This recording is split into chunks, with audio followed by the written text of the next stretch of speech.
Okay, we'd like to get the Finance Committee meeting underway, please.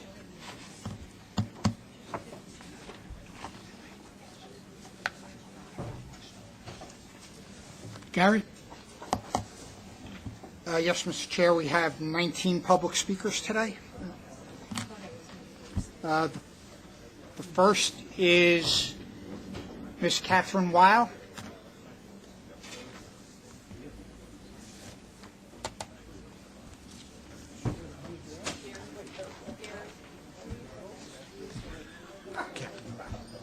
Good morning. Thank you, Mr. Chairman and committee members. I'm Catherine Wild, President of the Partnership for New York City, and I'm pleased to be here today to testify in support of Atlantic Yards. It's a project that we have supported for a number of years.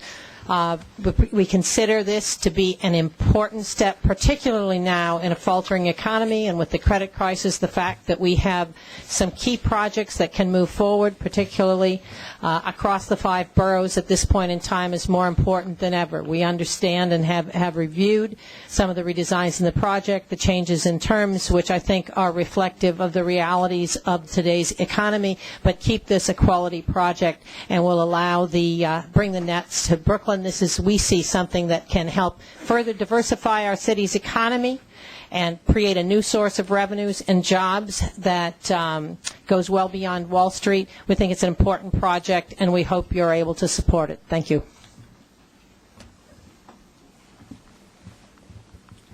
Thank you. Our next public speaker is Mr. Anthony Pugliosa. I apologize if I mispronounced that, followed by Michelle White.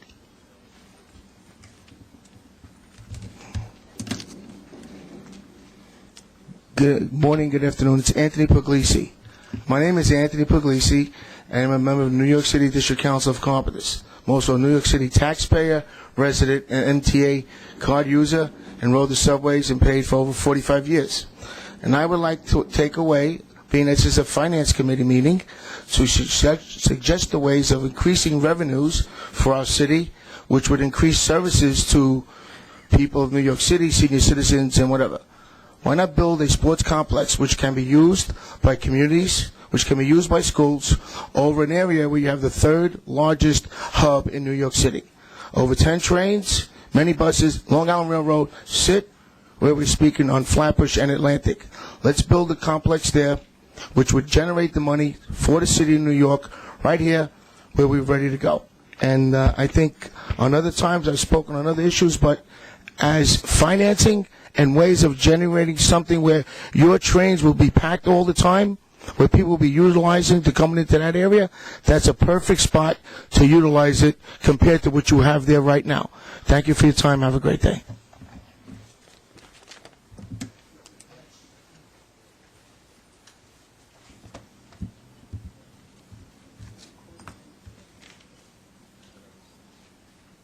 Michelle White.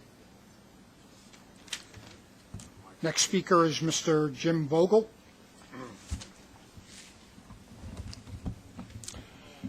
Michael White, noticing New York. Plus ça change, the more things change. Plus une chose en particulier ne change pas. La transaction fixée, the wired deal. You notice the economy has changed. In a situation like this, this is the time that we look to get better deals from the developers and contractors that we deal with. It's something that Forest City Ratner is reportedly doing with its own contractors. We hope you are aware that other state and local governments are finding ways to get more for their money when dealing with developers in this economy.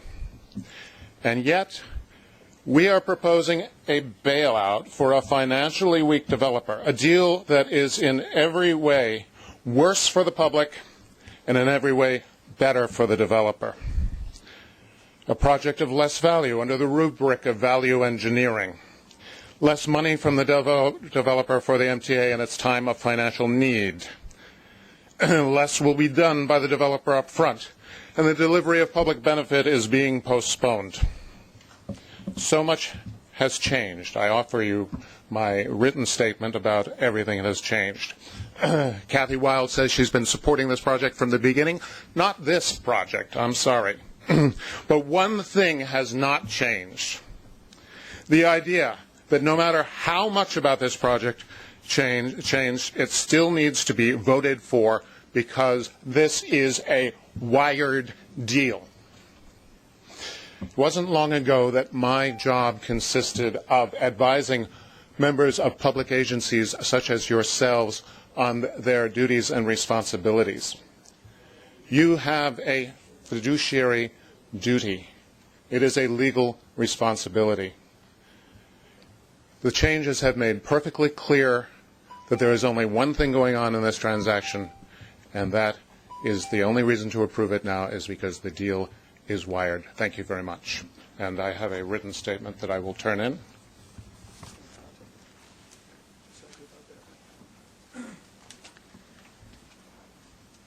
Our next speaker is Mr. Jim Vogel, followed by Therese Urban, and then Mr. Holt. Good morning. My name is Jim Vogel, and I'm reading a statement from New York State Senator Vilmanette Montgomery. The MTA Board is proposing to alter its agreement with Forest City Ratner Companies regarding the air rights and construction of a new rail yard for the Vanderbilt rail yards in Brooklyn. I urge this committee and the MTA Board to reject these changes. To approve these changes would be to continue the entirely questionable series of decisions regarding this rail yard and cast further doubt on the MTA's ability and commitment to provide proper stewardship of this vital public authority. I urge you to reject these changes, cancel all contracts with Forest City Ratner Company, and issue a new RFP. When the Atlantic Yards proposal first surfaced, the MTA had not done an assessment or even prepared an RFP until goaded into action by the community. The board approved entering into contract with FCRC despite its inferior bid compared to the XL Corporation's proposal at a price far below the rushed assessment, trumpeting the inclusion of a state-of-the-art rail yard as the decisive factor. This despite the fact that all bidders had been informed they would have to provide such replacement rail yard and platforming, and the value of such services should not be considered in the bid. I have been informed, says Senator Montgomery, the proposal being considered is for an even lower payment than negotiated, or some undetermined schedule of deferred payments and a temporary rail yard until such time as FCRC feels able or willing to construct a certainly less than state-of-the-art rail yard. Less money, less rail yard, no schedule, no commitment. No responsible board should entertain such a ludicrous proposal. When will the next reduced proposal arrive from FCRC after you approve this one? This is not a reliable partner for the disposition and management of this valuable and vital property. Last week, along with 7 other legislators, I sent a letter to Acting MTA Executive Director and Chief Operating Officer Helena Williams requesting this hearing be delayed and that we be provided with the details of the proposed changes. My colleague, Senator Bill Perkins, also sent Ms. Williams a series of questions regarding this proposal. We all still await a response. I urge this committee and the MTA Board of Directors to not only reject these changes, but to cancel all contracts with Forest City Ratner for non-compliance and reissue an RFP. Having just endured the negotiations on the so-called doomsday budget, to do any less would further undermine the MTA's already shaky management reputation. Respectfully, Vilmanette Montgomery, 18th New York Senate District. Our next speaker is Ms. Urban. Will be followed by Mr. Holt and then Mr. Goldstein. My name is Therese Urban. I'm the co-chair of the steering committee of 44 organizations in downtown Brooklyn and environs of Atlantic Yards, all of whom predated any thought of the Atlantic Yards project. The MTA had no plans to renovate the working Vanderbilt yards until Forest City Ratner came to them with a deal to buy the yards and or the air rights in exchange for a new state-of-the-art maintenance and storage facility. the state and city had no plans to do anything with the working Vanderbilt rail yards until Forest City Ratner came to them with a deal to platform over the yards and build office and residential towers that would provide thousands of jobs and affordable housing. Anxious to please wealthy contributors, our self-serving politicians and their puppet appointees agreed to everything Forest City Ratner wanted under the guise of public benefits. Your MTA Board sold the rights for less than the land's appraised value and less than a competing bid. Your MTA Board didn't even put the yard's renovation out for public bid until after the community uproar forced them to uphold the law. And that process was a disgusting sham. Now, as those glorious public benefits are being whittled down to the minimum that Forest City Ratner can get away with, the bait and switch, which we all knew to be the real deal, is being revealed.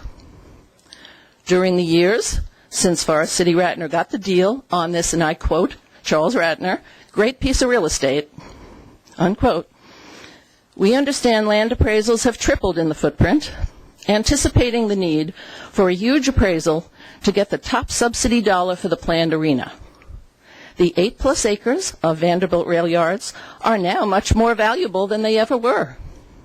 Therefore, the Council of Brooklyn Neighborhoods demands that if Forest City Ratner won't or can't live up to the current deal, the MTA must do what any good steward of the public monies must do: declare the deal busted and put the yard improvements out for rebid. We demand that your Finance Committee does not send any renegotiation of this deal to your board with a recommendation for approval. Recommend that the board demand $100 million at closing and demand the $345 million of improvements that were agreed upon, and demand those benefits be constructed before the rest of the project be allowed to proceed. Ms. Holt, please conclude your remarks. Yes, with a request that you protect the public you serve and those who pay your salary. Thank you.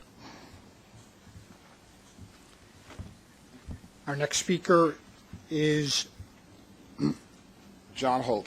Mr. John Holt. I'm sorry. That's okay. John Holt, Sr., Executive Delegate at the PAC Fund for the New York City District Council of Carpenters. We are in support of the Ratner Stadium. The situation is 51 years of my life at Fort Greene. The yards look the same. They still look the same to this day. I ask that you deal with Ratner and renegotiate. What's going on now is all the contractors now are negotiating down. I think the MTA should be no different. The land is not worth what it originally was in the beginning, and such as it is, we need to renegotiate. All the naysayers come up. They have no idea what's going on. They're new to the community. I've been there all my life. At this time, if you renegotiate, we can get this project going and get a lot of men and women back to work, and that's what we need. Every borough has something that they could leave to their children and say it's a legacy. The Bronx has a stadium, Madison Square Garden, Queens. Brooklyn is the only place that's left in Staten Island that doesn't have anything. It's going to be a great thing for everyone in the community and those who to come after. I applaud what you have done up to this date, but I ask you just at this time to do a little bit more to get this economy moving and get a lot of people up in middle class back to work, and lower class to work, so that they all can live in this community and we can all work together. Thank you.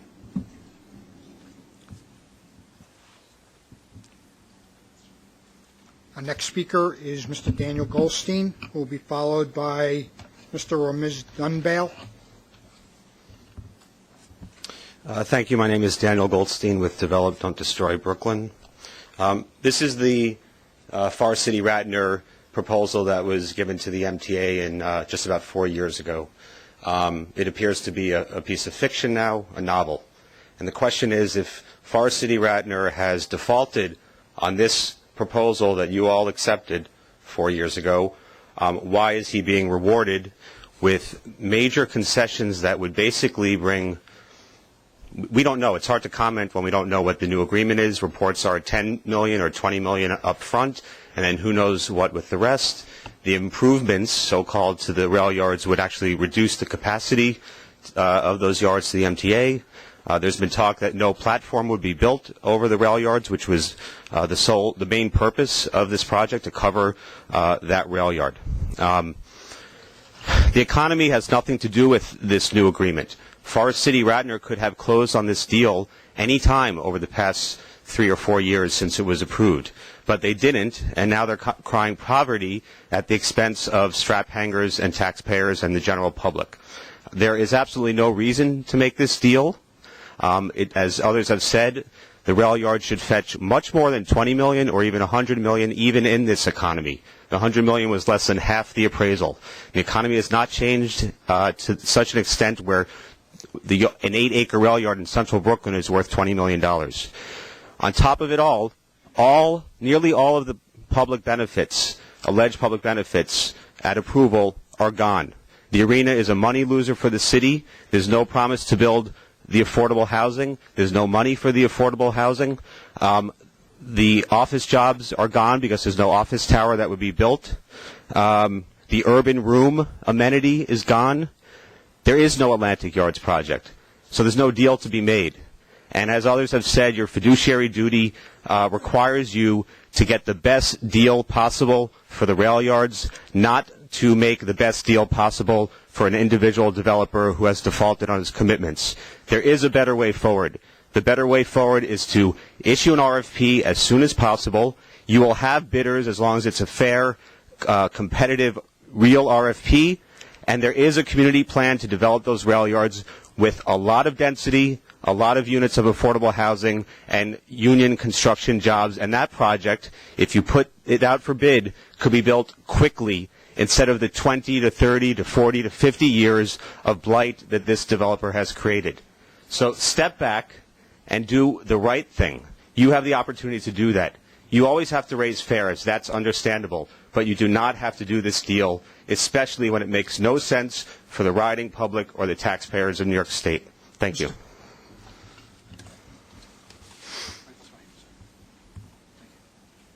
Our next public speaker is Mr. or Ms. Dunbale,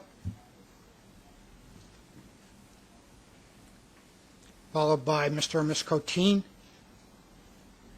Koteen.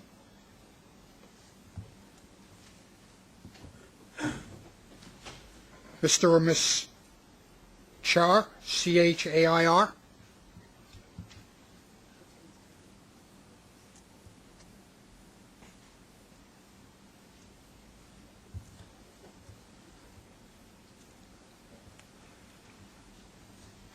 Good afternoon, everybody.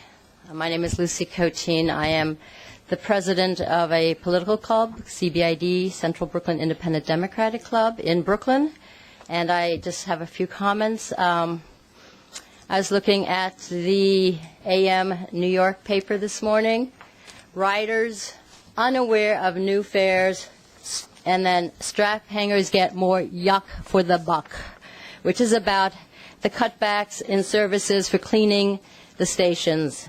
And the expectation is there will be more garbage in our subways, which will bring more rats. And the only conclusion I can make is this is more money, more waste for Mr. Ratner, which will give us the possibility of a lot more rats.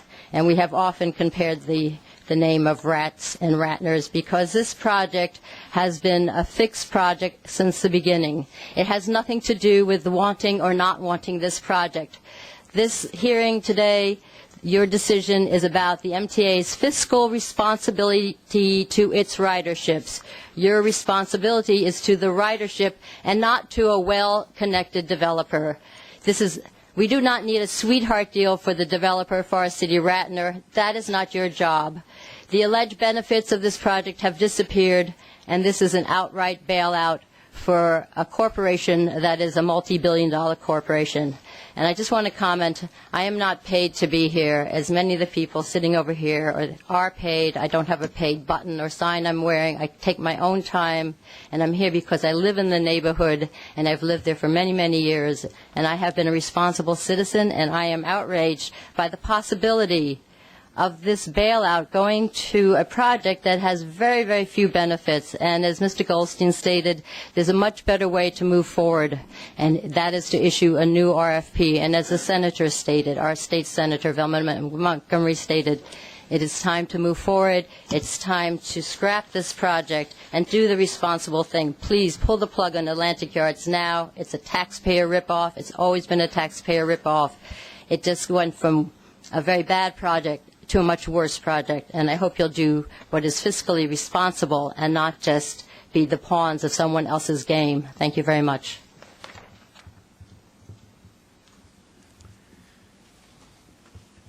Mr. Char will be followed by Mr. DiNapoli.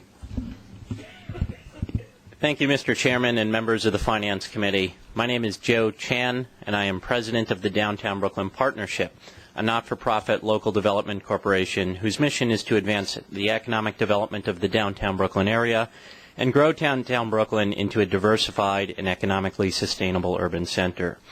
We are overseen by a board of directors of over 35 leaders in downtown Brooklyn's business, higher learning, and cultural community.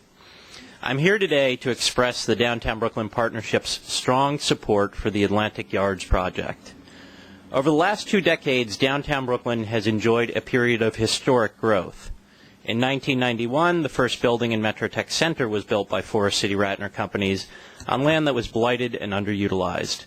Over the next years, Metrotech would continue to grow, and as a result, downtown Brooklyn would become New York City's 3rd largest central business district, and the city's best option for retaining businesses that ordinarily would leave the state in search of lower rents and operating costs. In 1998, downtown Brooklyn's first full-service hotel, the New York Marriott at Brooklyn Bridge, opened across J Street from Metrotech. The hotel's success over the last decade has resulted in a 280-room expansion and has helped establish downtown Brooklyn as one of New York City's hospitality centers. At present, over 1,000 additional hotel rooms are currently under construction. In 2004, the city rezoned approximately 60 blocks of downtown Brooklyn to allow for downtown Brooklyn's growth as a mixed-use community. Since then, over $3 billion of private investment has occurred, allowing downtown Brooklyn to grow into a residential community, to bring new retail to the area, and to add to the growth in the arts and cultural districts surrounding BAM.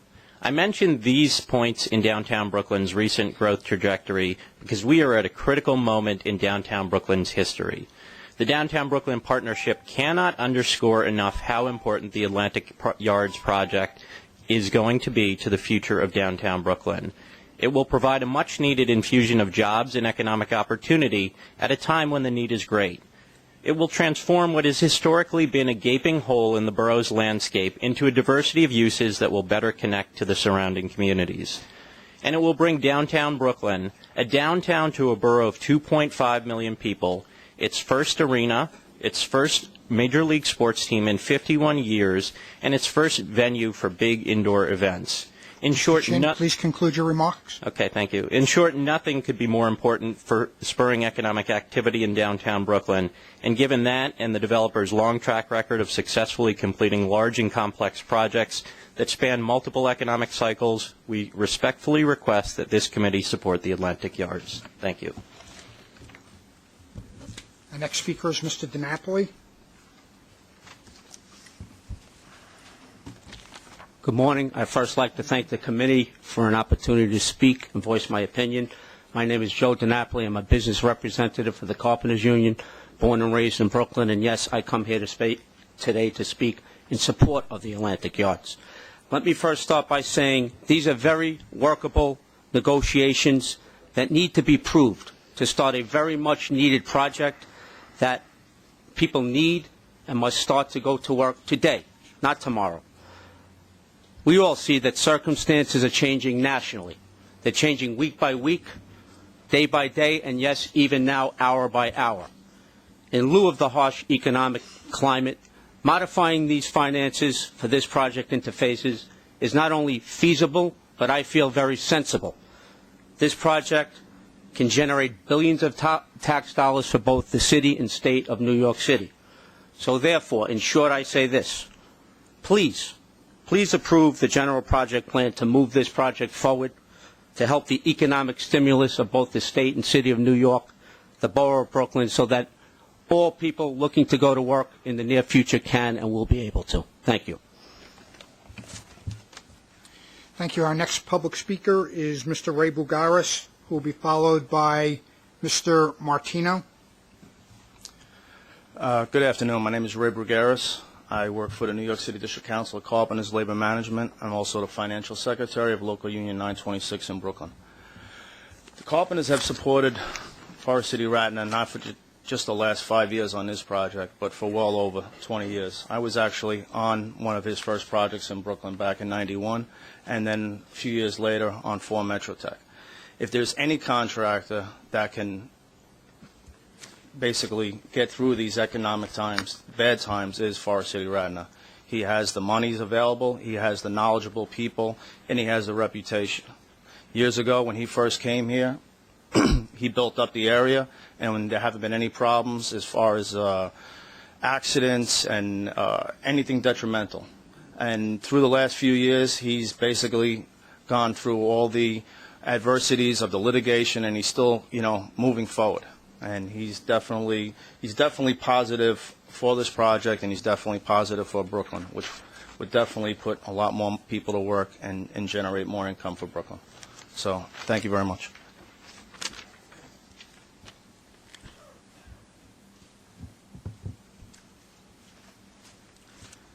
Next, we'll have Mr. Martino, followed by Mr. Cadwell, and then finally Mr. Turner.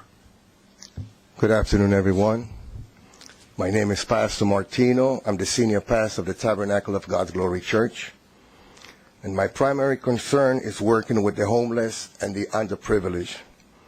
And if not attended, they turn out to be a burden not only to the community, but also to the city. The answer here is to bring jobs to the community. To curb this condition that is being affected the city for a long, long time. The lack of job killed the spirit of the individuals, creating more social and moral problems. The immediate hope and answer relies on the Atlantic Yard projects.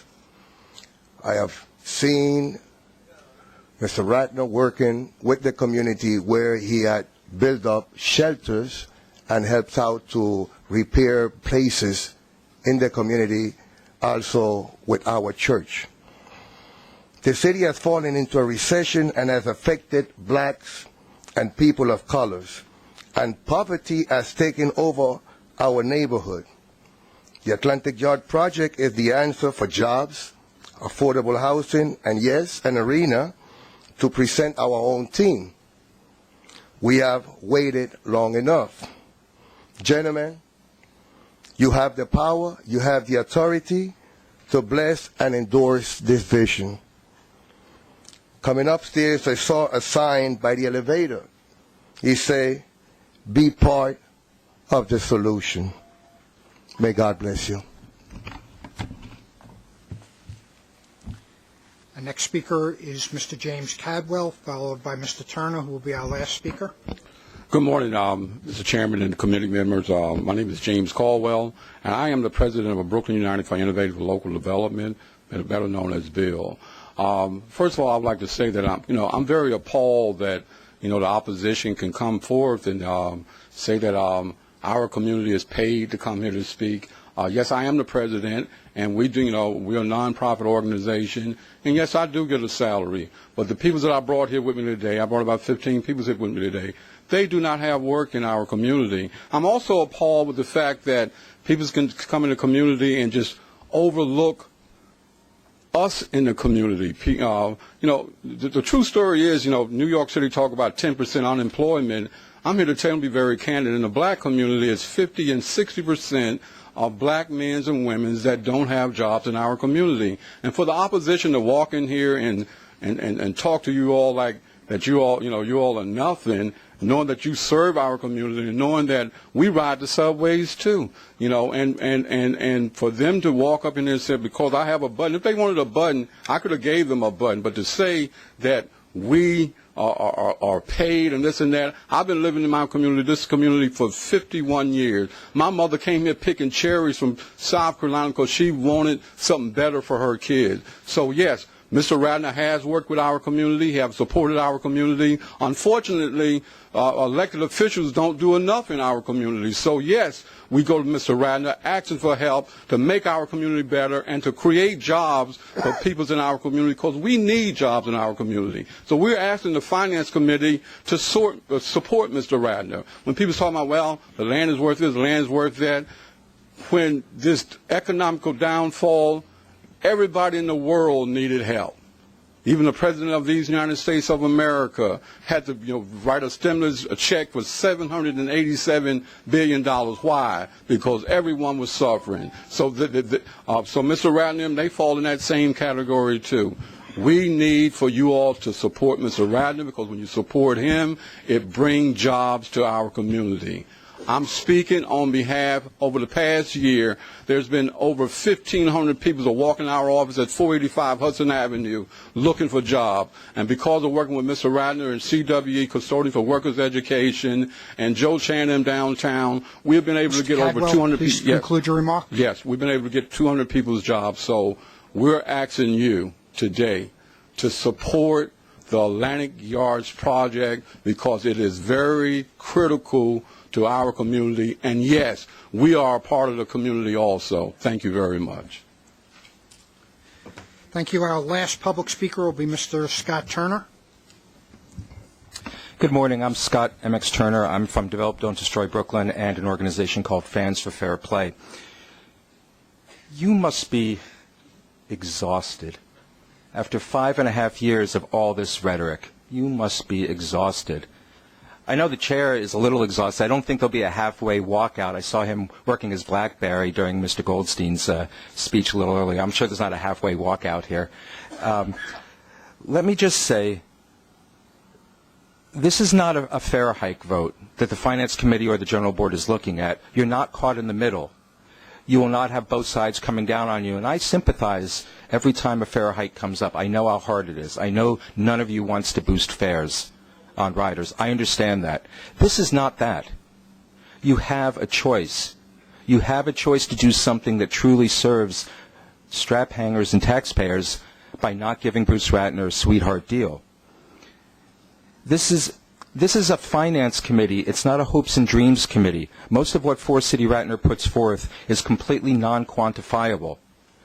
Fixing the hole in Brooklyn after the Dodgers left in 1957, bringing greatness to the community, a sports arena that will bring civic pride. Maybe, but that's not what you're here to do. You can't quantify that. You can't make that a reality. You can only look at the finances of it, and the finances now here are very, very bad. If For City Ratner is allowed to pay $20 million or $10 million up front on an arena, on a site that you have originally valued at $214 million, it's astonishing, and I don't believe you'll do it. I don't believe you do it because I really believe in this situation where you're not being pressed, you have the opportunity to simply say, we can't do this to the taxpayers and we cannot do this to our strap hangers. We can't do it. And legally, you can't do it because you have to get fair market value. That's in the law. You have to do that. And I trust that you will do it. The unions should also know that the unions will get renegotiated just like this. And finally, I would just say, most strap hangers, those of us who ride the subways every day in the buses, as angry as we get, we don't come to you asking to renegotiate our $2 fare when the trains don't get there. We don't. And you, if Bombardier or one of your other suppliers came to you and said, we have to renegotiate and give you less quality trains, less quality track work, less quality, you would never... Mr. Turner, sure. please conclude your remarks. I'm happy to. You would never put up with it. And I'm asking you, on behalf of all the taxpayers and the strap hangers of Brooklyn and New York City, please do not okay this deal. Take time with it and do the right thing. Thank you. That concludes our public speakers, Mr. Chair. Okay, need a motion to accept the minutes of the May 20th. Second? All in favor? Against? Carried. Committee work plan hasn't changed. No, sir. Next, we do have Budget Watch. Mr. Johnson. Good morning. I'm going to talk about May flash results. Lower regional employment resulting from the weak economy continues to negatively impact both ridership and vehicular volume. April was the 6th consecutive month of job declines when compared with the prior year, after 55 consecutive increases. As a result, combined passenger and toll revenues in May were $10 million or 2.3% unfavorable. Metro North passenger revenue was 8.9% unfavorable, Long Island was 4.1%, and transit was 1.3% unfavorable. The commuter rails were impacted by lower commutation and non-commutation ridership. Metro North was further hurt by a delay in the opening of Yankee Stadium. It opened on May 20, the station there, I'm sorry. The station opened on May 23rd. It was anticipated in the budget that it would be open for the entire season. This delay was responsible for about a third of that $3.6 million Metro North shortfall.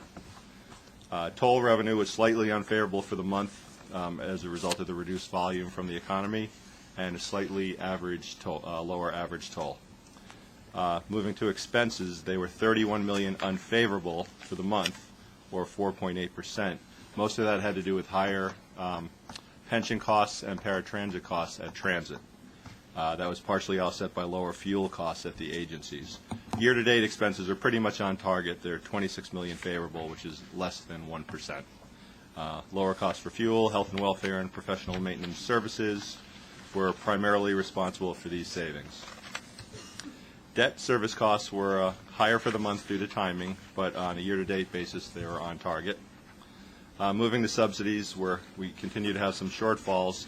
While PBT taxes were on target for the month and year-to-date, we're continuing to struggle with our real estate taxes. For the month of June, total real estate receipts were $29 million, or 61% below budget. On a year-to-date basis, they're $250 million lower, or 57%. That's all I have today. Any questions? Just a quick question. The real estate taxes decline, the 250. This is all against what we passed and adopted in February, right? February. And so it'll be reflected next month. Yeah, I'm going to pick that up in a second. Yeah. Okay, thanks. Okay. Any other questions? Okay. Next, we'll have Finance Watch, and then we'll go a little bit out of order. We'll have the CFO remarks. We'll then have an action item for the transportation revenue notes, which were sent out, and then the information item on Forrest Ratner. Pat? There's no Finance Watch. Okay, so we'll go right into All right. CFO. Yeah, let's pick up on what Commissioner Kay said and just contextualize today's Budget Watch against where we are sort of emotionally from the last couple of months. So when we here in April, right, did the reforecast, we captured a number of specific areas, and based upon what changes had taken place from the November time period, we created the December budget, which then you adopted in December and was reflected in the February plan. We went through what those changes are. And we positioned what would happen, what our situation looked like in the event that there was no financial package forthcoming from Albany. There were three specific areas that we talked about. We talked about utilization. We talked about the revenues associated with real estate, as well as other state subsidies, state tax subsidies. When we come back in July, which is next month, with the new budget, with the modifications to this year's budget and the new plan, which reflect our most recent information as well as the actions that took place in Albany in last month in May, we will be able to present the sort of the comprehensive package. When Doug just walked you through the relative slippage versus February, I think the first takeaway I would suggest to you is the following, which is, as against, if we did compare as against the April reforecast, what you would see is that utilization, although down, is not down quite as far or as fast as we had projected. Real estate at this instant continues to just underperform virtually anything. So although it's lower than what the April reforecast, it isn't terrible. When you put those issues combined with remembering that it's really it's an $11.5 billion budget that has thousands of things that move up and down, what you're going to see in July is, as we suggested to you last month, which is you'll see a balanced 2009 and 10, as well as the out years. You'll see a balanced balanced bottom line. You'll see that it is our current expectation that with the actions that you've already approved, as well as the fare increases that were suggested in the financial plan as it was adopted and modified in Albany, should keep us in a balanced condition in the foreseeable future, as well as financing the first couple of years of our next expected capital plan. Again, that's with the actions that you've already taken, and it's also assuming, of course, that the economy is neither better nor worse than what it is that we had suggested in April, right? Not past November. So that's what you should anticipate seeing in July when we come back to you with the comprehensive plan. It would have been good, I think, if we could have given you a little more detail on what July is going to look like, but I'll just refresh everybody's recollection how complex that process is. And the one thing to assuage whatever remaining anxiety you have, can't imagine you have any, but to say that the Office of the State Controller, what used to be OSDC, did issue a report about 2 weeks ago, I guess, in which OSDC compared their expectation of the financial package, the way that we described it to you, against their own data sources and their own sense, and you know, really almost in every meaningful way virtually identical to what it was. So again, to assuage whatever anxiety you have, OSDC was also very comfortable with the estimates that were part of the financial package that came out of Albany in May. Lastly, I guess just to state the obvious, thank God we got what we got out of Albany when we got it. We would have been in fairly deep trouble if we were up there negotiating now. Let me go from there to the first action item that you have, which was sent to you by overnight last week, which is the revenue anticipation. It's actually a resolution to allow for a revenue anticipation note. MTA has not had to go into the market for short-term borrowing some time, probably before many of your tenure here. Back in the early 90s is the last time that we had to do this. This is purely, in this case, this is purely a mismatch of receipts.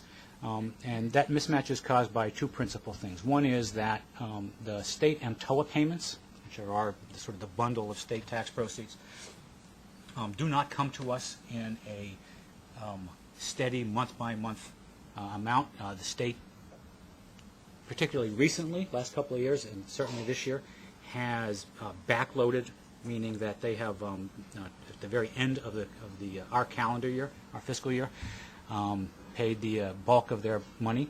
So as a result, more than $600 million will be paid to us in December with relatively modest proceeds during the course of the last part of the year that we'll be going into now. In addition, the new tax sources, the payroll mobility tax, as well as the fee increases that were part of the financial package enacted by Albany, take a little while to implement and then ultimately to collect and then transmit as ready funds to MTA. The effect of that is that it's not a budget problem, but it is a cash problem, and that cash problem has to be remedied. There are a number of different ways to remedy the cash problem. The way that we're proposing to you is that you approve a resolution that's in front of you that allows us to go into the market on a revenue anticipation note. We've been in discussions with the rating agencies, with our financial advisor and other market players about that. Interest rates are favorable, and so therefore the cost of money should be relatively modest for this. It's lamentable that it has to happen, but it's a fact of life in the two regards that I mentioned. One is the delay in state payments on MTOA, and two is the when it is that we're forecast to receive the new tax flows. That said, Pat, do you want to describe the structure of the anticipated deal? Sure. What's before you in the resolution is a pledge of certain revenues related to the issuance of this revenue anticipation note under the Transportation Revenue Resolution. The note itself will mature on December 31st at the end of the year. Again, we're sizing it and we're asking for authorization for up to $600 million on the note. The primary revenue pledge to repay the note is the regional mobility tax, which is expected to start flowing to the MTA in late November. We've set up a test in the resolution, if you will, that we would expect a significant payment in November, such that on November 25th, if we have if we have the debt service requirement satisfied, we're done. If it's not satisfied, we begin to pull in operating subsidies and other revenues that came in through the recent legislative package in Albany. We take another look at the payment account on December 7th. If we've hit 75% of the funds being deposited at that point, that's $450 million, then we continue to pull those revenues in until we hit 100%. If we have less than 75% at that point, the resolution allows for the MTA to begin pulling in fare box revenues to the payment account, as well as other operating subsidies and revenues.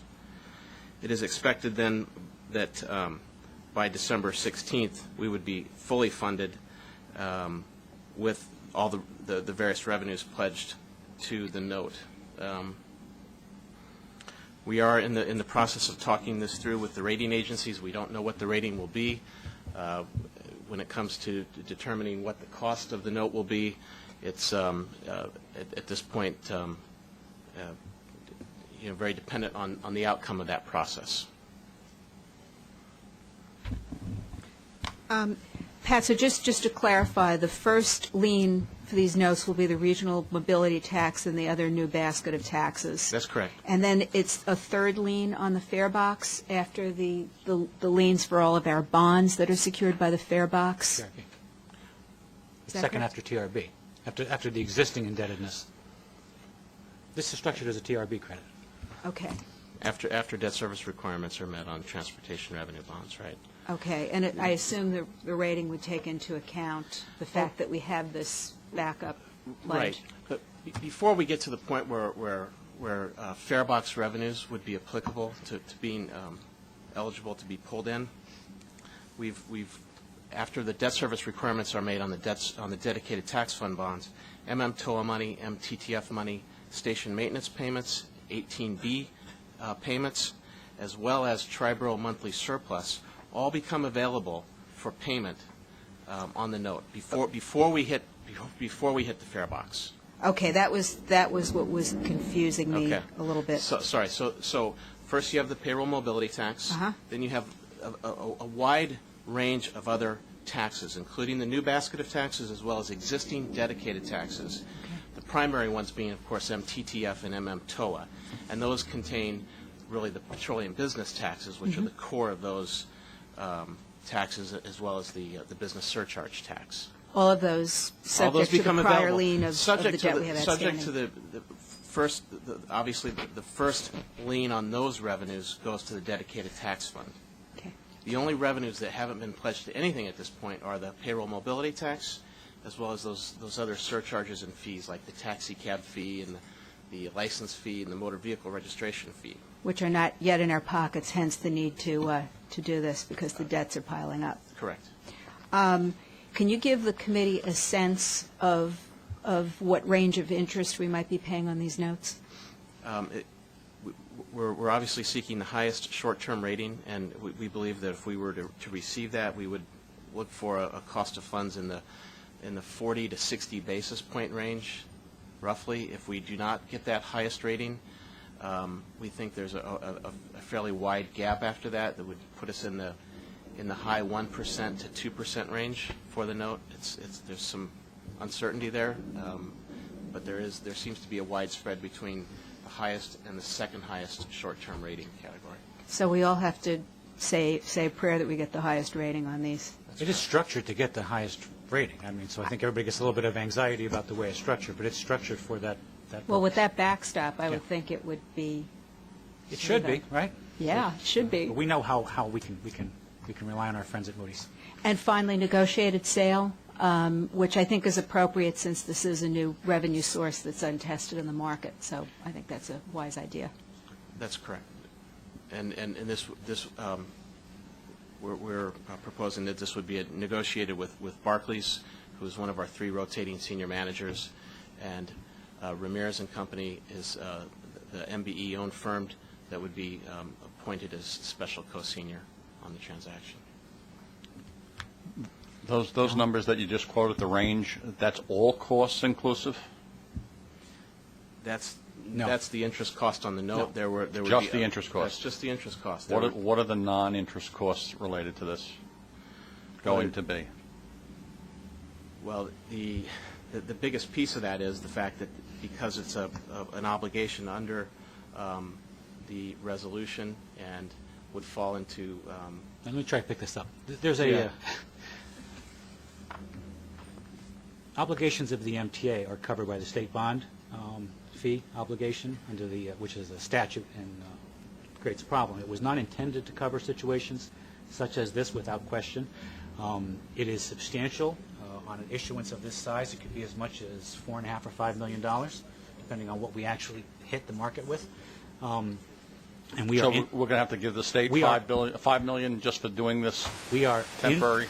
Commissioner Capelli, we are in discussions with the state budget and the executive chamber, where we are highlighting what we consider to be the inopposite nature of application of the state bond fee under the circumstances that are prevalent here.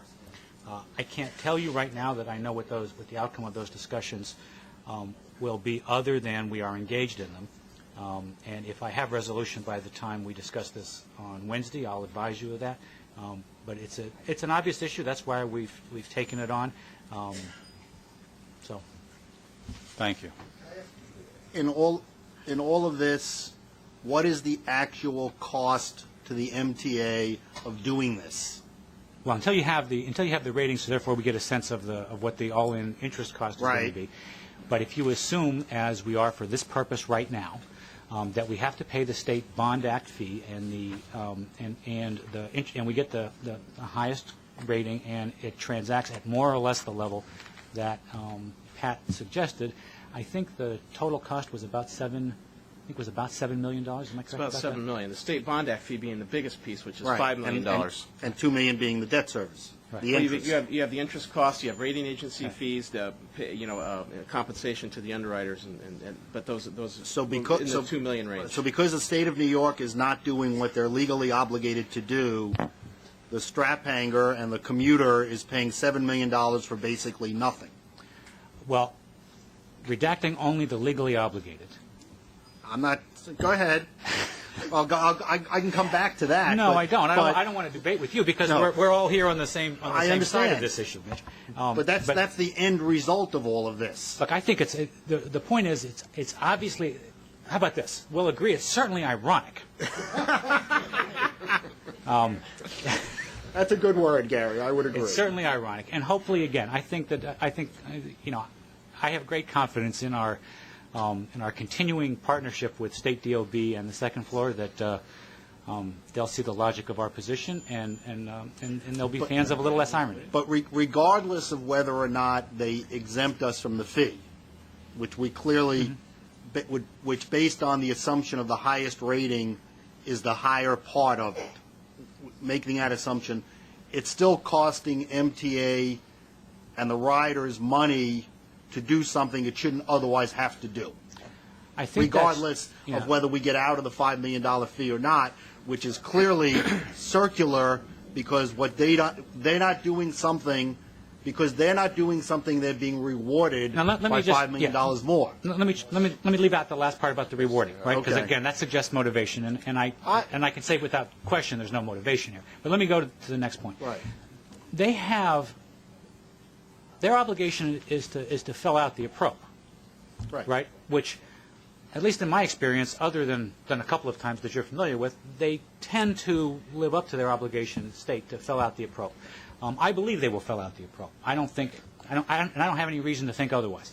Okay. They are allowed, under the approach, to play with these cash flows. And in the past, it hasn't been that problematic for us. And in fact, we haven't had to come back to you when they've delayed filling out the approach. Here you have a couple of different things that happened, right? One was this was a year in which we burned off a lot of the old surplus. Everybody here knows that, right? We act like we burned off a lot of surplus. Having burned it off, it's obviously not available any longer. In addition, the dramatic rundown in proceeds that we had to accommodate on a month-by-month basis from the real estate generated taxes, which, as you know, flowed to us directly without bothering to stop in Albany on the way down. that has had a very substantial effect on our cash flow. Had one of two things happened, had either the budget as you enacted it gone forward, in which the fare increases were much higher, but would have produced substantially more cash in the front, obviously, or in the alternative, had Albany acted with faster, how about that, faster, with the package that they ultimately did approve, that could have generated proceeds sooner than November, and could have at least ameliorated the impact of the cash, of the mismatch between the cash. But neither of those things happened. So. And this whole arrangement, there is no guarantee, as you clearly pointed out, that even the schedule you believe Albany will do is not guaranteed. They're not legally obligated to do it. They could technically pay us. Well, they could technically never pay us, which has happened before. That's right. Which you and I both know. But even the context of paying us in this state fiscal year, they could technically pay us on March 31st, 2010, and say to MTA, sorry. They can. Go figure it out yourself. Right. Remember that some of the functions of payments have been past negotiations. For example, that the fact that we get no money in the first quarter is as a result of an early negotiation that's been referred to as the spin-up. So, not to belabor it, yes, they can do lots of things and still be within the context of the state appropriation. But again, I think that presumes that, one, they don't care about what happens down here, which I don't believe, and two, it suggests that they're not aware of what's going on down here, and I know that's not true. Or three, that they would prefer to pay their bills first before our bills. Well, I think that's part of why we see, that's why we see delay. I agree. Right. That's clear. Mark? Speaking of budget directors.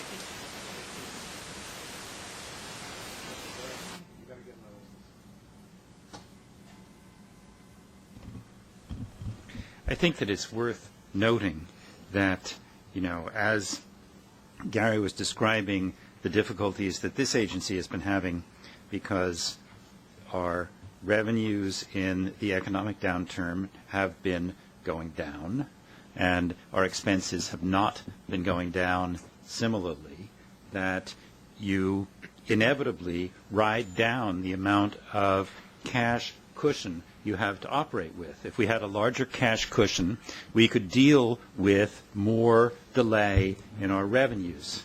And unfortunately, what's true of us is also true of the state of New York, which has been suffering acutely from exactly the same problem of declining revenues and trying to maintain expenditures. And inevitably, that means that their own cash position has deteriorated drastically. And we are, if you look at this picture as not just us against them, which is clearly a major element in how we operate, but also that we are with the state in this enterprise to some degree. They are taking advantage of what they see as our capacity to do short-term borrowing of the scale that they're asking for as a part of their overall ability to ultimately maintain the level of expenditure that they are committed to making, which is to our advantage. They have, thus far they're not saying forget it in terms of the various aid payments that they owe us in this year. They're saying, sorry, they're going to be late. And they are giving us a date which is kind of a reasonable period for us to do cash flow financing against. And it's, it is unfortunate that we're in this circumstance, but it is not an entirely senseless way of managing our interest within the state's capacity to pay. I certainly agree that the state's bond fee is extremely annoying, and it becomes more annoying in this context. On the other hand, it's been around for a while. It's yet another revenue item that the state of New York came up with a few years ago, and happily they collect, and it's one of the revenues that they rely on to pay for their own operations. Let me just, but I'm sorry. The last thing that you said is wrong, which is they They did not. They count on our $2 billion in average issuances per year on their state bond fee, and that is in part of their. You can always use a little upside, Gary, when you're trying to run some joint. Right, but here, as we live at the bottom, which is the MTA, we need a little space ourselves sometimes. In any event, I think we do need a vote on this particular item. Okay. No. Jim? Sorry, Gary. Yeah. Can you fast forward this to 2010 and explain whether this, given the current situation and without, let's say, rosier forecasts, would not be repeated? Yeah, there would be no reason to anticipate that the factors that caused cash flow, this is not like a spring borrowing where because of our receipt after April of personal income taxes, you make borrowing. This is not that. Once the just use the PMT, for example, our expectation is about $1.5 billion in proceeds from the payroll mobility, I'm sorry for using PMT, from the payroll mobility tax, and we expect that to come in on a routine basis. And obviously our fares come in on a routine basis, and we are adjusted to the flow of MTOA. So normally speaking, that should not be a problem from a future standpoint. The problem now is that we have in this year's budget an expectation of slightly over $1 billion in the new taxes coming in to support balance, which is my point about how it doesn't affect budget, it affects cash flow, to support balance in 2009, but by virtue of the fact that the enactment didn't happen until May, then the tax tables have to be changed, the employers have to be advised, they have to then transmit depending on which system they're in, but if they're in the statewide wage reporting system, we'll get that money faster. But the first expectation is November.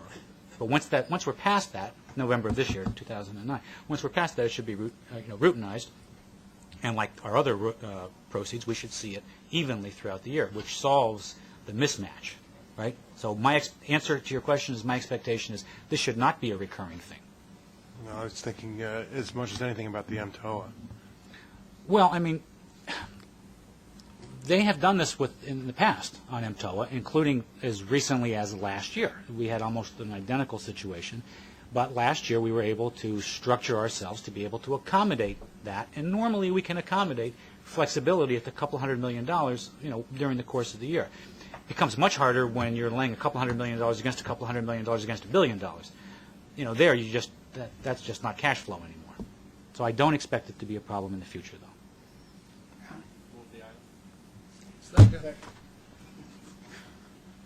Okay, all in favor? Aye. Any opposed? Carried. Okay.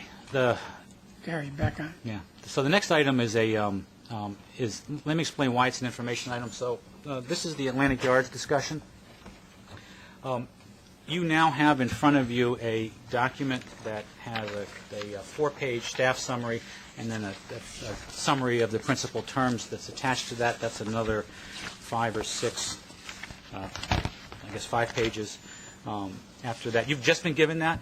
The reason that you've just been given that is that we did not complete these discussions until yesterday. Because you are now seeing it for the first time, we are having today's discussion as an information item, and so therefore you'll be asked to take no actions at this meeting, but rather be asked to vote at the regular board meeting on Wednesday. That presumes that ESDC, which is having a board meeting tomorrow on their aspect of this project, which is what's called the GPP, the General Project Plan, and they'll be reviewing that in their context tomorrow.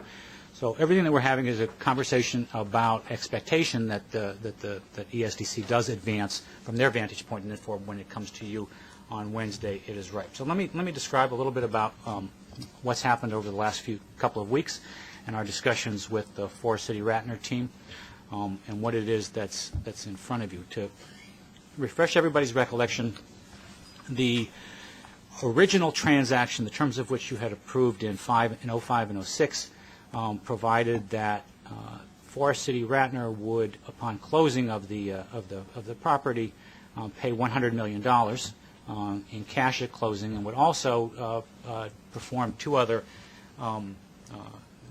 objects that would be of benefit to the MTA's customers. Firstly was a transit improvement in the station access for the subways, the subway lines that are at this location, at the Atlantic Station and Pacific Station.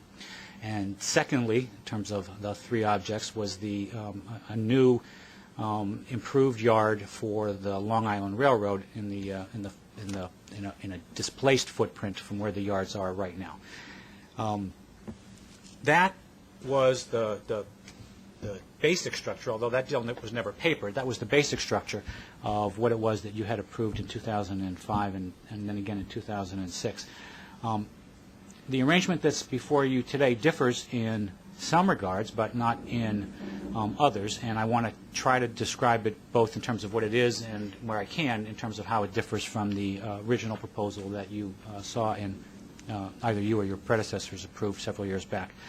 So firstly, in terms of the deal structure itself is structured so that there is a fee transaction of the arena parcel, which is, I don't have a schematic here, but the arena parcel is where the Flatbush and Atlantic Avenue come together, which is the furthest west portion of the site, which is where the current yard, Long Island Railroad's current yard, is. The arena parcel transacts for a $20 million for the fee, which would be conveyed from MTA to ESDC. And the remainder, $80 million, is subject to another stream of payments that I'll describe in a moment. The arena parcel, the documents that provide for the construction agreements as well as the transit improvement as well as the subsequent downstream development rights, as well as a letter of credit, which I'll describe in a second, also having to do with their the assurance to you that Forest City Ratner will perform the obligations that they've committed to, are all delivered into escrow. Then there are a series of escrow conditions, the most significant of which, and let me just take a minute to describe this, is the sale of tax-exempt bonds for the arena, for the construction of the arena and some associated expense. And there's been some substantial discussion about this in the public arena, so let me just say that what the agreement presumes is that Forest City Ratner goes into the market on a tax-exempt basis as a result of utilization of a facility made available to them not by us but by ESDC, which is to whom we would be conveying the fee, a bond offering which under existing extensions of approval would allow the tax-exempt for arena financing, but only through the end of this calendar year, 2009. So if the bonds don't close by the end of 2009, then that availability of tax-exempt financing is no longer available to Forest City Ratner. Whether FCR, markets the bonds and how they market the bonds obviously is not an issue for MTA. The reason that I raise it really is to say that that's a condition, though, of their ability to close the transaction. In the event that they don't either successfully market the bonds or in the alternative identify an alternative means of financing within a few months thereafter, that would give Forest City Ratner the ability to undo the deal. And also in the event that Forest City Ratner does not get, that ESDC does not convey title to the full property in a way that allows for the arena to advance, and that's over a longer time period, an additional year, I think, they would have the ability to unravel. Some details of which are proposed are in this proposal or in the document. The point of all of that is to describe that those are the conditions in the front. So now let me go past that, the conditions in the front, to describe what the rest of the transaction is structured like. As you know, the original proposal had an arena construction, certain commercial, actually large-scale commercial transaction, occupancy as well as residential, both affordable and market on the remainder of the site, as well as sites that aren't owned or controlled by the MTA. Obviously here what we're talking about are the MTA-controlled parcels. Those MTA-controlled parcels are currently used exclusively, almost exclusively, as rail yard, and are all open cut, so they're open to the sky, and there's tracks underneath it. in each of the iterations, both earlier and now, there is a presumption that as part of the ultimate development of the site, those the new constructed yard is completed. Upon completion of the newly constructed, quote-unquote, improved yard, there would be platforming, and upon completion of the platforming, then the parcels, the development parcels, could be separated in what they call vertical improvements, but the actual buildings could be constructed thereafter. Let's talk about that structure of the arrangement for a minute. So that structure, so there's a $20 million associated with the transaction of the fee for the arena parcel, and there's $80 million, back to the original $100 million, there's $80 million associated with the remainder of the site. That financial transaction is structured as after 2012, during which from now until 2012 is the anticipated construction of the arena. In 2012, then $2 million a year is paid as down payment towards the $80 million, and then $11.5 million or so for 15 years thereafter, the sum of which is like $185 million, which is on net present value basis is the $100 million, but the number to bear in your head is the $100 million NPV on today's, actually 1/110, but as you had originally understood the financial aspect of the transaction. I want to describe something that we talked about a little bit before, I guess last month, about the surety issue, because this happens to be a critical element so that we all understand it. And that is that Forest City Ratner has to, when we go into escrow, Forest City Ratner has to produce a letter of credit for $86 million. $86 million is an amount that should not be associated with the 20. Right? The idea is not to take the 86, add it to the 20, and come up with 106. I mean, you can do that, but that would be it would not understand the structure of the deal. The 86 is a different amount. The 86 is structured as follows. The expectation remains that Forest City Ratner, as you know, is going to perform under the terms of the agreement and will produce the improved yard the way it's described in the initial drawings, or the drawings that will be initial this afternoon. In the initial drawings, which differ slightly from what had been proposed in 2005, and I want to come back and describe that difference to the best of my ability, but differ slightly from what had been agreed to in 2005. But further from that, would have a construction expense of about $150 million. That's the value of the new improved yard.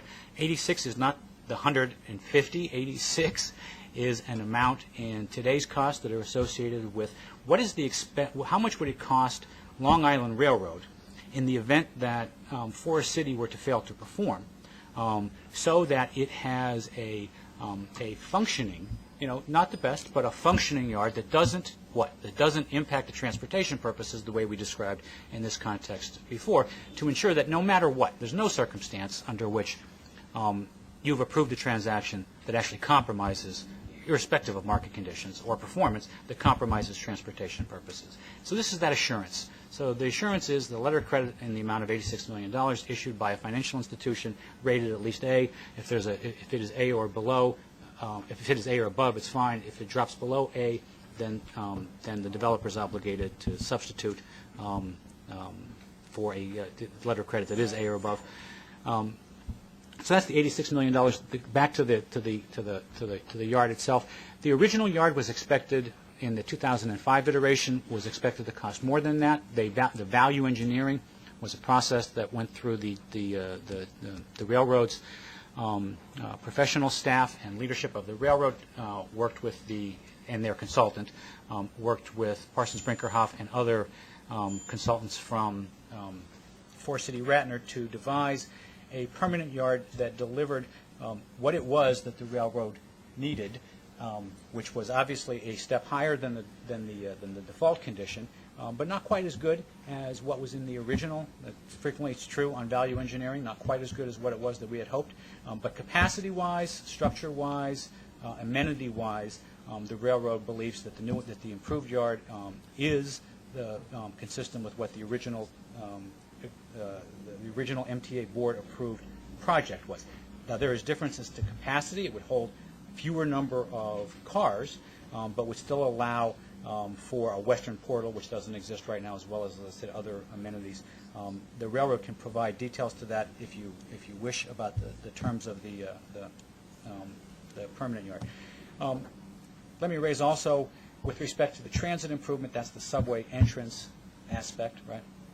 So Forest City continues to be obligated to provide the new station entrance. And all of this, everything obviously is at Forest City's expense. They're obligated to provide that. They're also obligated to complete it so that it is in beneficial use to the public prior to the first public use of the arena, to ensure that the customers, our customers, get the benefit of the new entrance prior to the utilization of the arena. There are also structures of cross default, a concept that we've discussed in the past, particularly as it relates to the west side rail yards, to ensure that performance takes place across the scheme. And so in this case, in the event, for example, that Forest City were to not complete or choose to go into default on the transit improvement, they would not be able to continue to perform under another portion of the agreement, for example, the development rights for the remainder of the yard. Obviously, in the event that Forest City were to default on financial obligations or in two important areas of the calendar, to commence the construction of the permanent yard in 2012 or to complete it by 2016. Those are also conditions of default in addition to the financial conditions that we described before.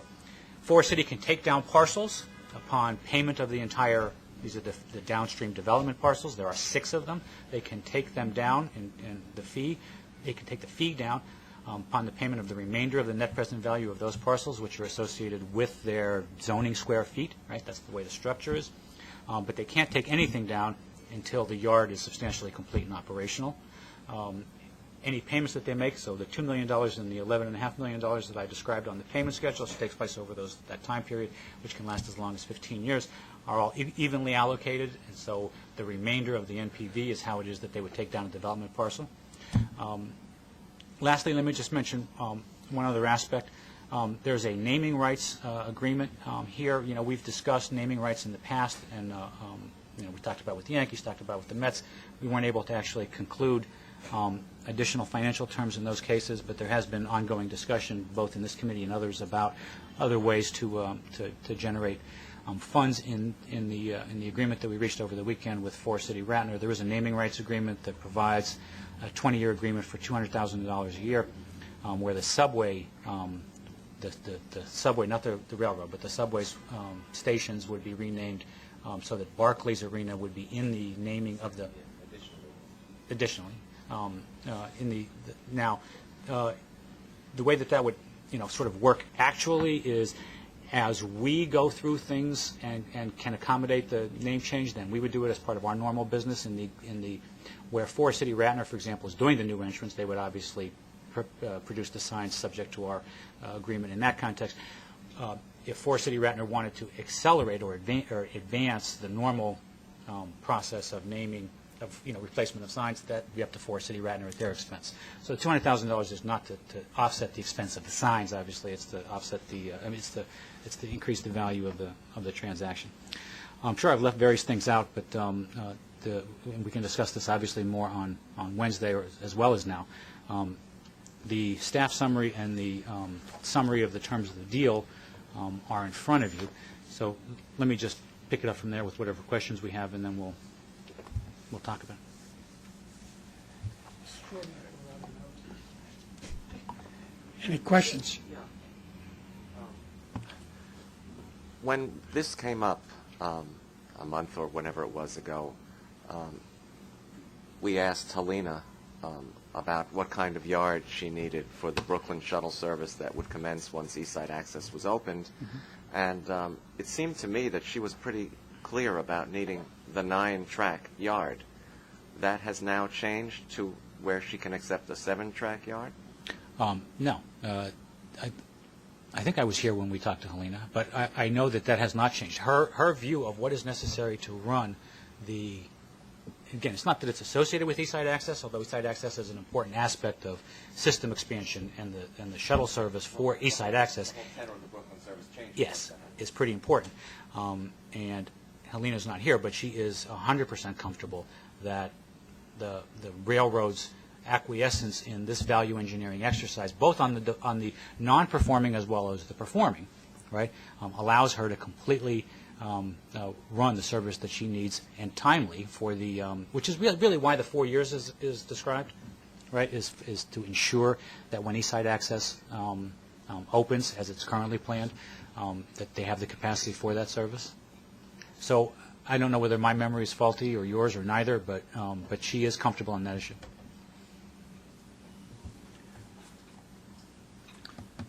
Questions? I guess just an observation, and I know that staff has worked very long and hard on this, including into this weekend, but I note that it's 1 month shy of 4 years since the board accepted the Forest City Ratner proposal, and this committee and this board is being given less than 48 hours to understand the complexities and vote intelligently on a very difficult transaction. I think that's pretty outrageous. Why do we have to vote on Wednesday? Well, of course you don't, right? It is entirely at the board's discretion whether to accept or reject, to send back to the negotiating table, or to simply warehouse. I think that the way that I would describe the timing to you, I mean, I think that the feeling cramped, there's not much I can do about that. That is what it is. That's a function of I came back and reported to you last month on what it is that I thought was going to happen in the contours of those negotiations, and it's happened consistently with that time frame.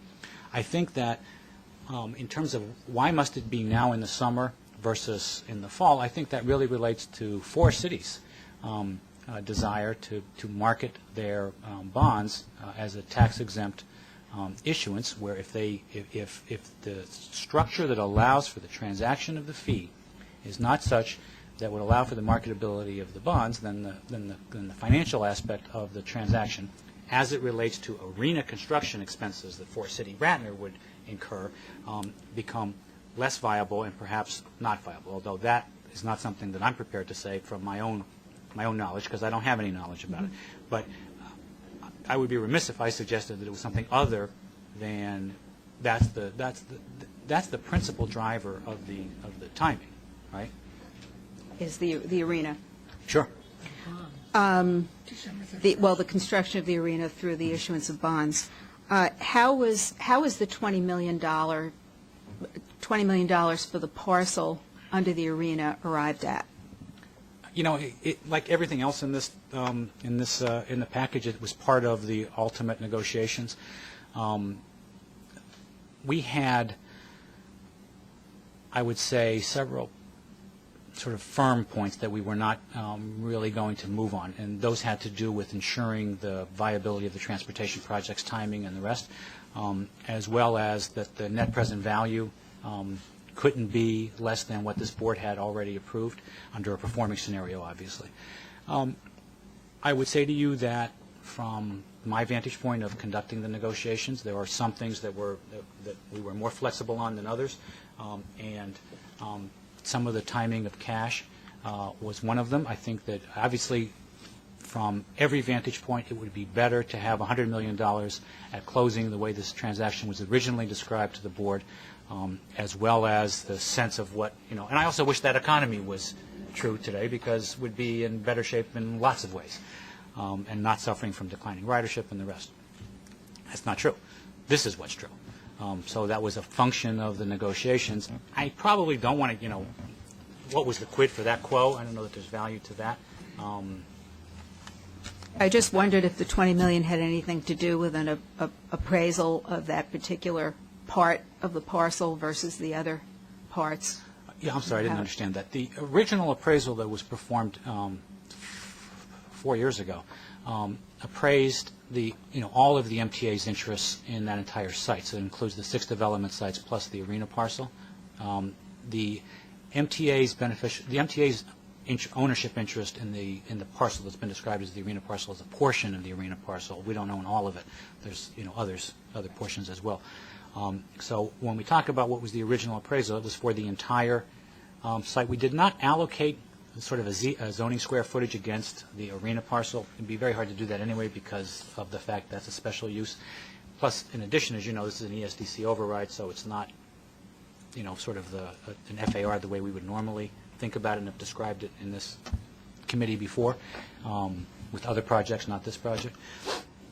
So is the square footage of this square footage 1/5 of the total square footage? I don't actually know the answer to that, but that's not the context was the way that I described it, which was the $100 million in net present value against a current date, which is 12/31/09 or 1/1/10. And Forest City Enterprises, the parent, do they have a published rating? They do. I would, we're on web. I don't want to say because I don't. They do have one. I'll look it up.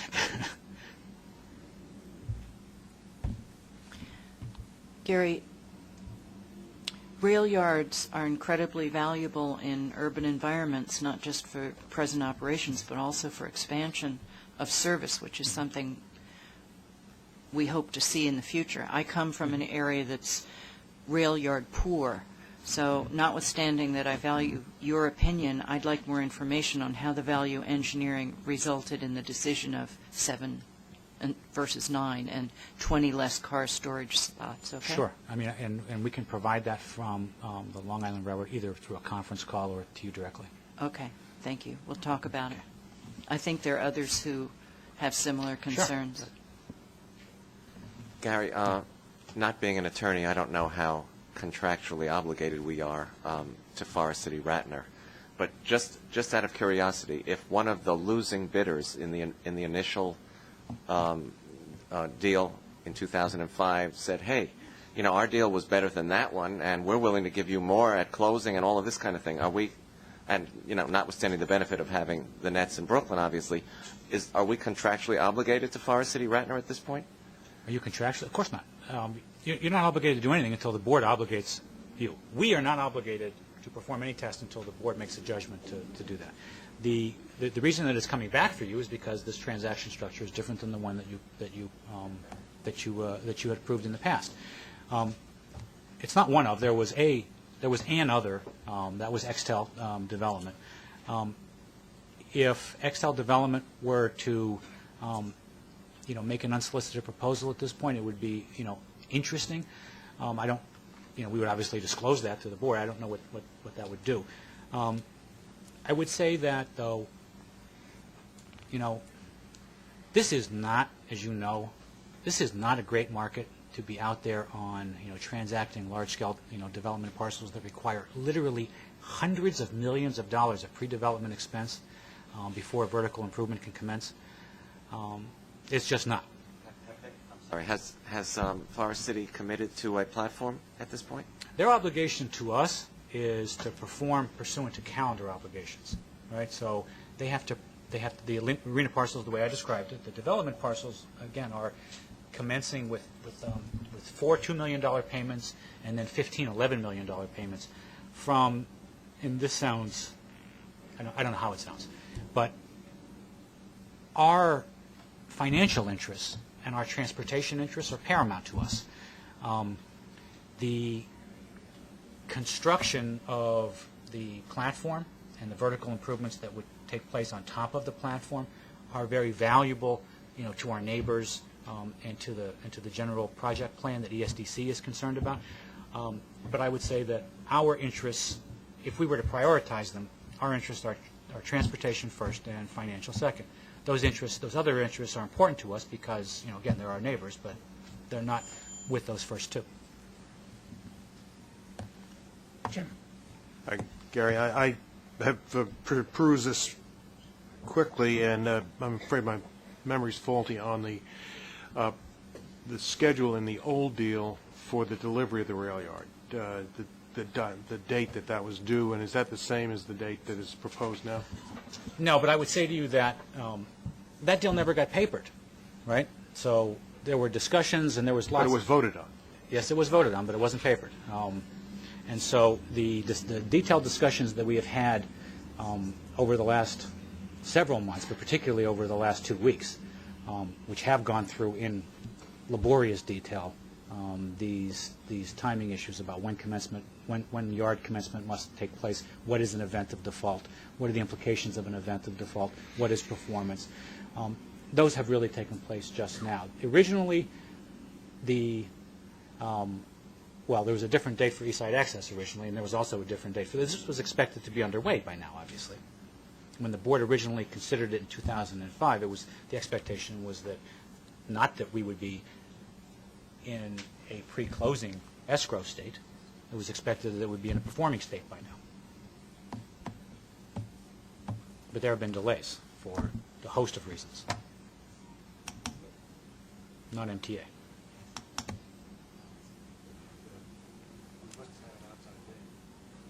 Again, the deal wasn't papered, so the discussions that took place, I mean, I can go back and review the staff summary, but my memory, I do not recall there being an outside date in the earlier deal. Any other questions? Has the size of the new rail yard changed? Physical? Physically, No. the area space, or is it the issue is the improvements that would go into it? Well, there's the issue of improvements. The size in terms of its capacity has changed. The footprint hasn't changed. So the square footage it's just a question of. This is our parcel. What they are, the development is the purchase of the package of air rights above a limiting claim. Right. So that's the physical transaction on the non-arena side. The arena side is a fee transaction from us to. I'm talking about our new rail yard. Assuming this all goes through, has that footprint changed from the beginning? No, the footprint is where it used to be. But it's on our the existing capacity property. has shrunk. The capacity of the capacity, the tracks, the number of cars that fit on those tracks, which Gary, are connected to each other. To follow up on that, because I think Ellen and I are confused in the same way, is the constructed capacity different and the potential capacity the same, or are they both different? I'm sorry, say that one more time. Is the construct? Oh, I understand what you're saying. I'm sorry.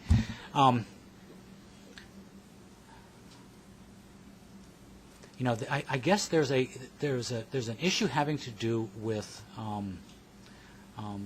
ESDC's actions that ESDC hasn't taken or not taken with regard to certain properties that MTA doesn't currently control, and so therefore it is possible that there could be some downstream takings from ESDC that would increase the size of the footprint of MTA's current footprint.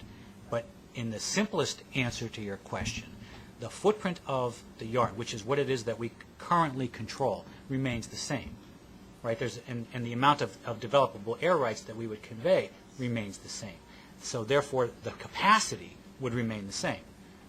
But the value engineering actually calls for City Ratner's obligation to perform less work, ergo less expense, for a yard that is different, but again, still appropriate.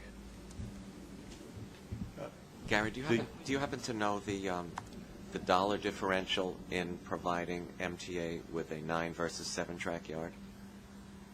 That's the value engineering.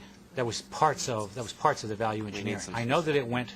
The current improved yard is estimated to be about $150 million, and the other yard, which wasn't just that issue, was other issues as well, exceeded $200 million. I think, I don't remember off the top of my head. It was 2-something, 240, 250.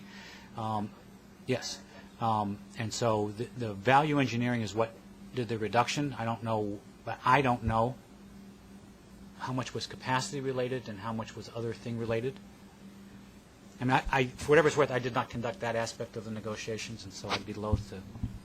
But I can provide that information. But Helena is satisfied that her transportation issues will not be affected badly or at all by this value engineering. No, that's correct. But nonetheless, in terms of Commissioner Albert's question, I will ensure that there is a response to that question, which I will convey to all board members. I think why I was a little confused was, and I wrote this down because you have such a lovely way with the English language that I write it, expletives deleted, of course, the occasional expletive deleted. A new improved. There's no profanity in today's discussion. No profanity at all, meant or intended. new improved yard for LIRR in displaced footprint. I think maybe that's what was confusing us a little bit. When you say it's displaced, it's the same size, but to me, displaced means same size, different location, but we're talking about. Let's pretend this is the map, which I don't have with me, right? So the arena parcel, which would be in this corner, is where the current, today, where the trains are, right? So the yard runs this way. These are the other development parcels, right? There will be a slight encroachment to what is the current arena parcel site for an aspect of the new yard. But the new yard, both the temporary yard and the new yard, will live over here, right, on the outside of the existing arena footprint, but within the footprint of the existing yard. Follow? Okay, sorry. Does that, again, I don't want to be too explicit here, but the fact that it's been downsized from 9 to 7, and understanding that Helena is overjoyed to bring it down to 7, do we retain the ability to upsize it either now or in the future? I think you're all asking the same question. So let me just say, you have a yard right now that the Long Island Railroad is operating in. In your existing 05 to 09 capital plan, there is no money for, I don't want to pretend otherwise. Right, there's no money for yard improvement, and there's no money in the expected future plan for the yard improvement that we're contemplating. The contemplation is that the yard improvement takes place as part of this. In the event that staff believed and board concurred and CPRB said yes, then additional funds could be identified, allocated, and then expended, such to allow for I don't know what word you want to use, more robust yard than the one that's currently. It's a matter of space and design. Space is not the issue. Design is the issue. Just separate the two. Well, and expense. Yeah, well, expense. But he's talking. They're all worried about if we mess up at 7 isn't enough, and we need 9. Will we have the space to be able to build 9? The answer is yes, because that part hasn't changed. Right. The footprint hasn't changed. Footprint has not changed. And the answer is no. Well, yeah, of course. Yes. If you build a 7-track layout, and then you platform it, it's going to be a real pain in the ass to go back in. Whoop. It's going to be very difficult. No, not impossible, but again, that's going to be a very confined. So it's done because you've just supported the platform on the spaces between the tracks that you have because of the way you configured the tracks. And therefore, this vision that you've just got a finite space and you decide to build 3 houses instead of 4 or 7 instead of 9, I mean, you've put a lot of pillars and other things where the other two tracks would have gone. Yes. You're not about to change it. Mm-hmm. So you've thought this thing through, and you've decided that this is a way to do it. Mm-hmm. We're hearing, and we're going to see the VE stuff that says this, that this does it. But that's what I think you have to decide, this does it. This does it, and the construction on this commences in 2012 and is completed no later than 2016. So you might actually live to occupy the house. I won't put any bets on me, but. Any other comments or questions? Okay. Okay. Thank you. Move the agenda, Gary.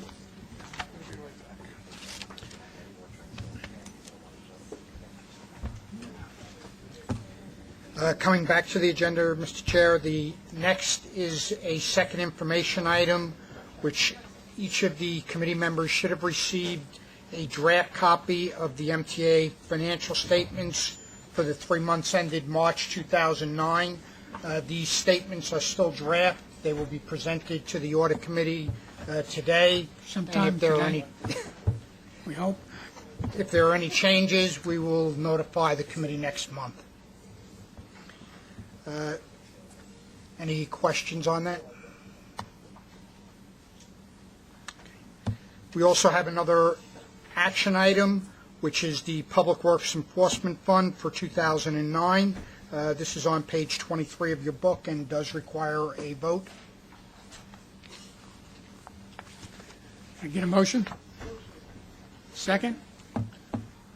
All in favor? Opposed? Carried. Moving to the MTA procurements, we have 8 procurements for a total value of $7,295,019. Of those, 5 are non-competitive and 3 are competitive. Can I get a motion? Second? Any discussion or questions? All in favor? Opposed? Carried. Metro North has 1 action item, which is the New Haven Line CDOT fare increase, and this is outlined on page 37 of your book. Was discussed at committee, I'll move it. All in favor? Any opposed? Carried. Long Island Railroad has 2 non-competitive procurements totaling $5,116,000 to $67,060. Get a motion? Second? There are no items for Long Island Bus or Bridges and All in Tunnels. favor? I'm sorry, Opposed? Carried. a little anxious. No items for Long Island Bus or Bridges and Tunnels. New York City Transit has 2 action items. The first is a budget modification for Mars Electronics on page 43 of your books. Need a motion? Second? All in And- favor? Any opposed? Carried. And the second is a tariff revision on page 45 of your book. Need a motion? Second? All in favor? Any opposed? Carried. There are also 6 procurements for New York City Transit totaling $711,711,432.80. Of those, 6 are non-competitive, and, 2 are non-competitive and 4 are competitive. Can I get a motion?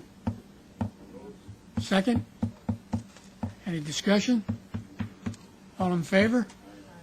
Opposed? Carried.